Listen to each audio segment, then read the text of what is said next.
สวัสดีครับผมหนุ่มโคราชนะครับวันนี้จะมารีวิวนะครับในส่วนของระบบอัปเกรดระบบสัญญาณการขโมยของรุ่นปาเจโร่นะครับไล่ได้ตั้งแต่ปี08นะครับเป็นต้นมาจนถึงทุกปีนะครับสรุปแล้วก็คือ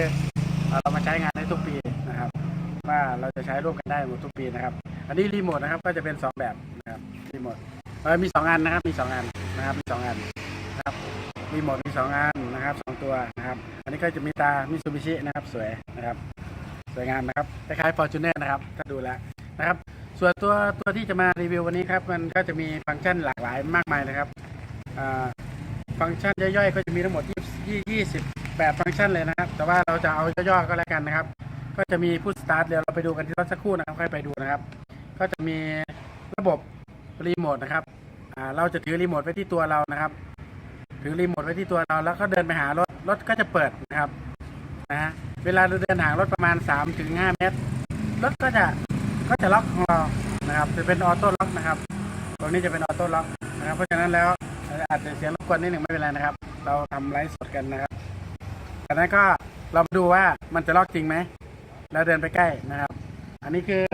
รถรุ่นนี้เป็นรุ่นปาปี13นะครับปาโมโมดิฟายหน้ามาเป็นปาปี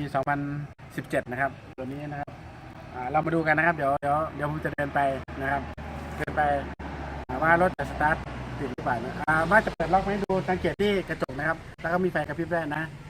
ช่างภาพไม่ต้องตามก็ได้มุมนี้นะครับพอเดินมาใกล้นะครับเราถึงใกล้หมดแล้วครับเข้ามาบริเวณใกล้นะครับรถเปิดแล้วครับเวลาเราเดินออกไปห่างนะครับเวลาเดินห่างไปนะครับเห็นไหมครับรถก็จะล็อกประมาณนี้เห็นไหมครับล็อกแล้วนะครับเห็นไหมง่ายๆแบบนี้เราไม่ต้องไปพกกุญแจไม่ต้องไปกดรีโมทอะไรให้เมื่อยเลยเราเก็บไว้ที่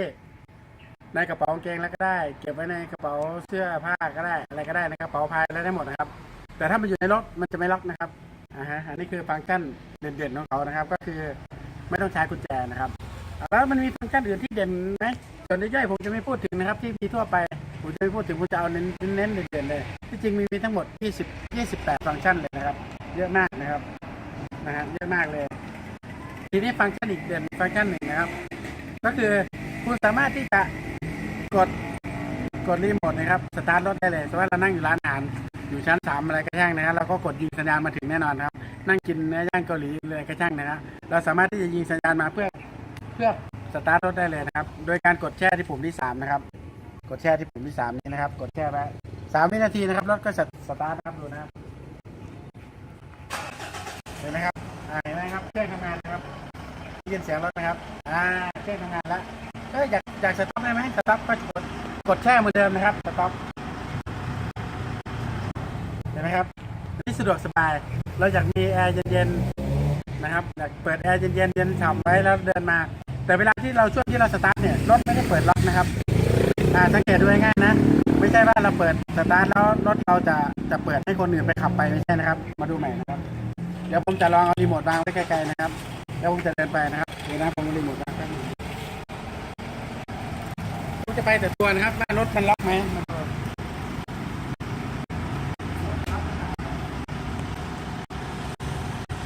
ไม่สามารถนะครับไม่สามารถนะครับรถล็อกตราบใดที่เราไม่ถือกุญแจมาเปิดไม่ได้นะครับทีนี้เรามาดูนะครับเดี๋ยวทีนี้เรามาจะมากุญแจไปก็ถือกุญแจไปนะครับเห็นไหมครับเข้ามาใกล้บริเวณนะครับสัญญาณไปจากนั้นก็เปิดได้นะครับเปิดดีนะครับการทำงานก็ไม่มีปัญหาอะไรนะครับในส่วนของเราจะมาดูอีกฟังก์ชันหนึ่งที่น่าสนใจมากนะซึ่งขนาดลดราคาระดับเป็น 3-4 ล้านก็ยังไม่มีฟังก์ชันนี้นะครับเพราะฉะนั้นเรามาดูฟังก์ชันนี้ก็คือนะครับเราไม่ถือรีโมทไปในกรณีที่เราลืมรีโมทไว้นะครับเราจะลืมไว้ในกระเป๋าบนตึกชั้น3หรืออะไรก็ได้นะครับเราไม่เอารีโมทไปตอนนี้รถเราล็อกอยู่นะครับเห็นไหมครับรถล็อกแล้วนะผมจะจำลองว่าผมไม่มีรีโมทแล้วผมจะเข้ารถได้ยังไงนะครับอันนี้ไม่ต้องถ่ายตามนะครับเดี๋ยวผมเก็บรีโมทไว้ตรงนี้นะครับเก็บรีโมทไว้ตรงนี้เห็นไหมครับตอนนี้รถยังล็อกอยู่นะครับรถยังล็อกอยู่มาตามมาครับจะเข้ายังไงเห็นไหมครับรถล็อกอยู่นะครับไม่มีรีโมทนะครับมาถ่ายตรงนี้เลยครับเข้ามาใกล้เลยครับเห็นไหม ครับตรงนี้จะมีแป้นอยู่นะครับมีแป้น1 2 3 4 5นะครับ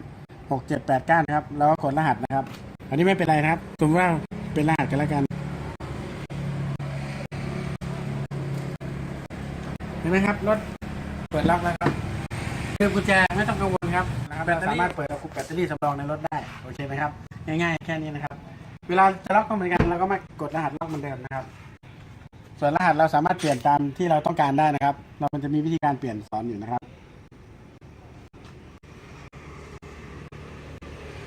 เห็นไหมครับประตูล็อกแล้วครับง่ายๆแค่นี้นะครับโอเคไหมครับอันนี้คือการเข้ารถโดยที่ไม่มีกุญแจนะครับเดี๋ยวเราใช้รหัสเข้าไปตรงนี้นะครับอันนี้ถือว่าเป็นฟังก์ชันที่โดดเด่นมากนะครับตัวนี้นะครับโอเคครับเดี๋ยวเรามาดูพาร์ทกันต่อไปนะครับอีกพาร์ทอื่นๆนะครับครับในส่วนของพาร์ทนี้นะครับเป็นสิ่งหนึ่งที่น่าสนใจมากนะครับก็คือเรื่องอะไรครับเรื่องเกี่ยวกับการใช้เทเลโฟนนะครับหรือว่าโทรศัพท์ของเราทุกวันนี้คือแอปนั่นเองนะครับจะเป็น iOS หรือว่าจะเป็น Android ก็ช่างนะครับเราก็สามารถที่จะใช้แอปตัวนี้สามารถสตาร์ทรถเราได้เปิดล็อกเราได้นะครับเรามาดูนะครับว่ามันเปิดล็อกรถเราได้ไหมหรือว่าปิดล็อกรถเราได้ไหมตอนนี้รถเราปิดอยู่นะครับเราจะล็อกจะเปิดก็ได้นะครับตามใจเราในนี้ก็จะมีแอปบอกนะครับแอปก็จะบอกว่าจะเปิดหรือปิดนะครับมาดูนะครับว่าเราจะปิดล็อกเปิดล็อกนะครับเห็นไหมครับตอนนี้เราจะปิดก่อนนะครับเปิดนะครับรถเปิดแล้วเห็นไหมครับเห็นไหมครับถ้าเราจะปิดล็อกรถเราจะอยู่ใกล้ขนาดไหนก็ได้ทั่วโลกยังได้เลยนะครับแล้วก็ล็อกเห็นไหมครับง่ายไหมครับนะครับไม่พอแค่นั้นนะครับเรายังสามารถที่จะสตาร์ทรถได้ด้วยนะครับเรามาดูนะว่าจะสตาร์ทยังไงครับเห็นไหมครับสามารถสั่งรถเราสตาร์ทได้นะครับแค่เพียงไม่ถึงนิ้วไม่ถึง3 วินาทีนะครับอยู่มุมไหนของโลกก็สามารถสตาร์ทบอมรถเราได้แต่กุญแจไม่สามารถที่จะเปิดได้นะครับกรณีที่เราไม่ได้ถือกุญแจเข้ามานะครับโอเคนะครับอันนี้ถ้าเราจะปิดนะครับสตาร์ทเหมือนเดิมนะครับเราก็จะสตาร์ทนะครับ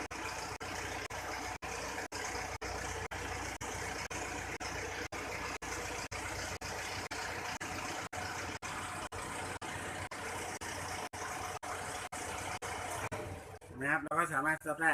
แต่ตอนที่ดับเครื่องเนี่ยมันจะให้เราคอนเฟิร์มนิดหนึ่งนะครับโดยป้อนรหัสนะครับแต่มันอาจจะมีวิธีการที่เซฟรหัสไว้อยู่แล้ว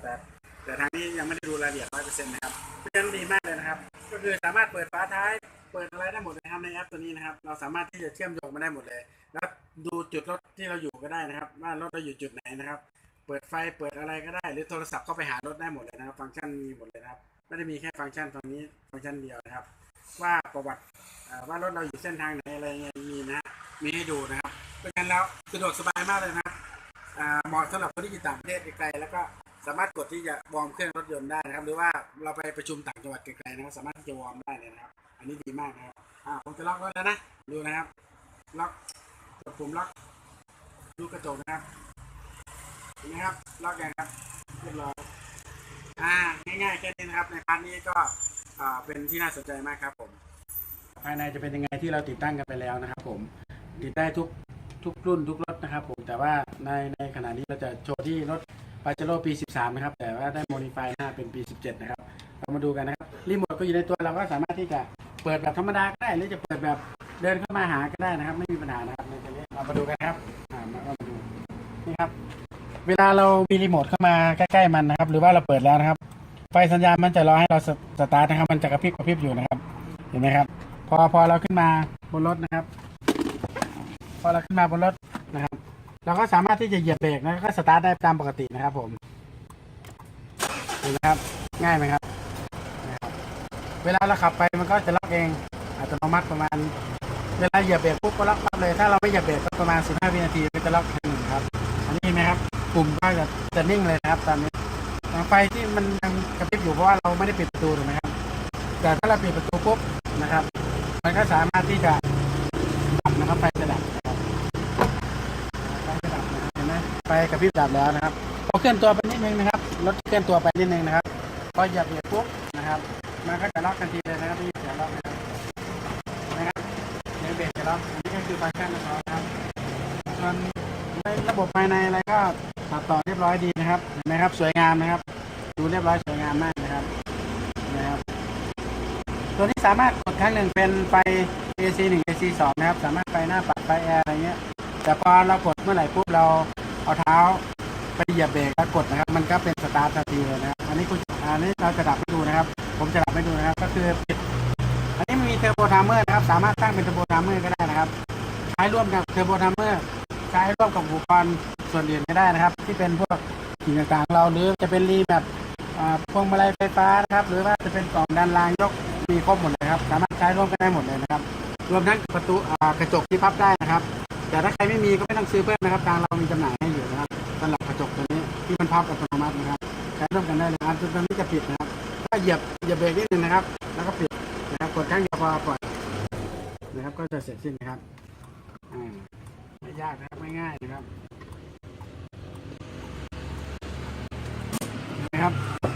สะดวกสบายนะครับ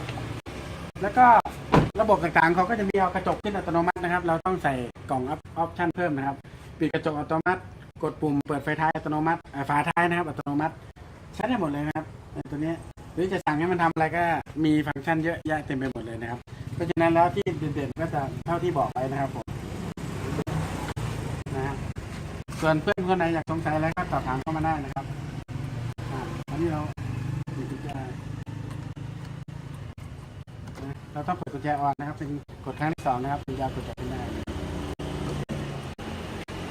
นะคลิปนี้โหมดทำให้ก็สามารถใช้ได้นะครับ